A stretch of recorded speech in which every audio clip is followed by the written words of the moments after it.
आज एस.टी. महामंडळाचा 76वा वर्धापन दिन आहे. या वर्धापन दिनानिमित्त मला तुमच्यासमोर एक दिव्यांग बांधवांची व्यथा मांडायची आहे. ती तुम्ही या व्हिडिओत पाहणार आहात.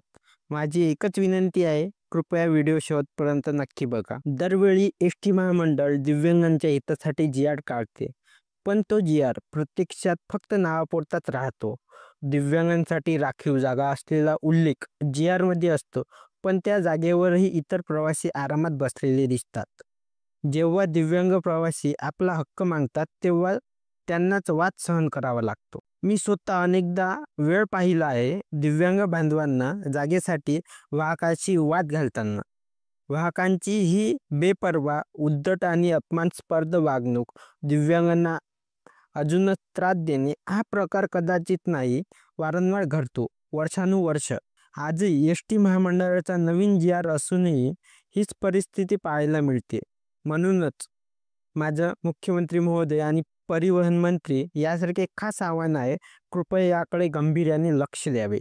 हे केवळ एका बसमध्ये घडते असं नाही, तर लांबच्या प्रवासातही दिव्यांग प्रवाशांना प्रचंड त्रास सहन करावा लागतो.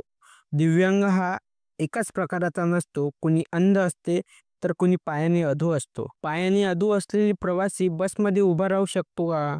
आणि जर अचानक ब्रेक लागला, कोणी घसरलं, दुखापत झाली, तर जबाबदार कोण? स्पष्टपणे सांगतो, संभाजीनगर, नगर, शिरूर, पनवेल या बस स्थानकावर अनेक एस.टी. वाहक दिव्यांग प्रवाशांशी अत्यंत वाईट वागतात. तरीही हेही सांगतो, सर्वच वाहक असे नाहीत.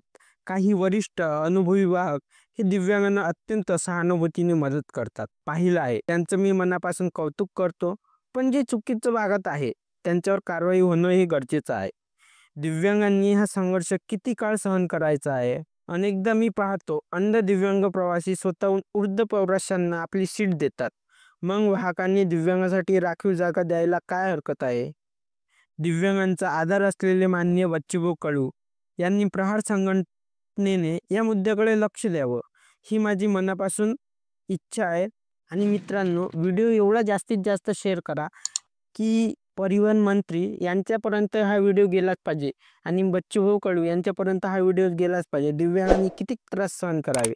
आणि मित्रांनो, असेच व्हिडिओ पाहण्यासाठी आपल्या चॅनलला लाईक, शेअर, सबस्क्राईब करा. धन्यवाद.